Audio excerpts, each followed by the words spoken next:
So where I was in the ocean for quite a bit of this. Then I was on a small little desert, and it was a desert island. It was this tiny little island, no fresh water. So I had to find a way. I'd like to think I came up with some clever, although I think... Like shooting a flare gun? But yeah, that wasn't correct. It sounded good. It seemed, I was like, yeah, I got to do it. And I'm not going to say it worked. I'm not going to say it didn't work, but it probably wasn't as graceful as it could have been. But I did get some water, and I got back. All right, so what are the rules regarding, because obviously, if whatever the show is, whether it's a show on dangerous animals or moonshiners or whatever, there's obviously a camera crew. What are the rules between the contestants and the people that are there filming? Yeah, listen, there's been enough of these shows now. You and I were talking last week on your radio show.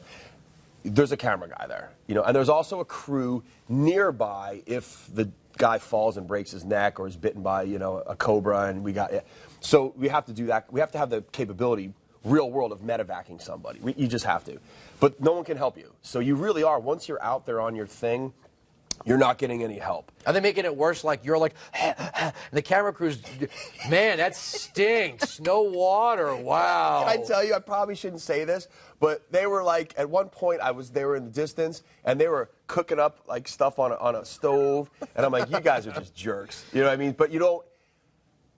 I bet if I went to them and said, I'm dying, they would probably help me, but you just out of pride, you're not going to do it. So they're not going to help you, but some of them, I think, they try to stay out of your way, though. They don't want to really mess with you. Is this different than a real military experience in that you don't have any gear? I mean, in a real military experience, right, you're gonna have the gear that the government provides to you, your branch of service provides to you. Right. Is this kind of like really like falling off a cruise ship? Yeah, I think so. Look, some of it has to be, we set it up for the guys to see how he does, but couple things, yeah. No one's shooting at me. No one's trying to kill me. That's good. The gear choice that I would normally have with my experience, knowing where I'm going in an environment, I don't have that. So I'm at the mercy of two things.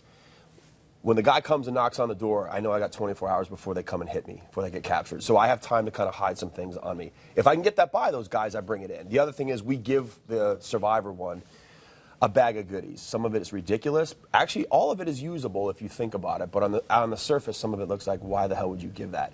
So you're right. On the Glacier episode, Jake had a huge life-size pink teddy bear. Probably not something we would jump into in combat. But he made use of it. So he actually adapted with it. But yeah, so there's an element of, I guess the military parallel would be that you have to be creative and imaginative.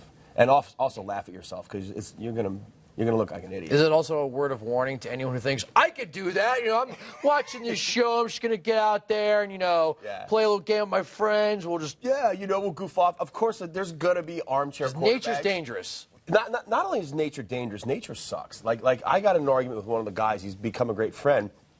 He's very much into folding into nature and being part of it. He calls it a dance. I go, well, if nature's a dance, Terry has no rhythm. Because I believe nature's there to do one thing, and that is to cull the herd. People don't come back from survival situations fatter, better rested, looking good. They look like they're about to die because nature is there to starve you, crush you, dehydrate you, and end your life. So to me, I'm oversimplifying it, but nature's your enemy. And there was times when we were filming it where nature doesn't cooperate.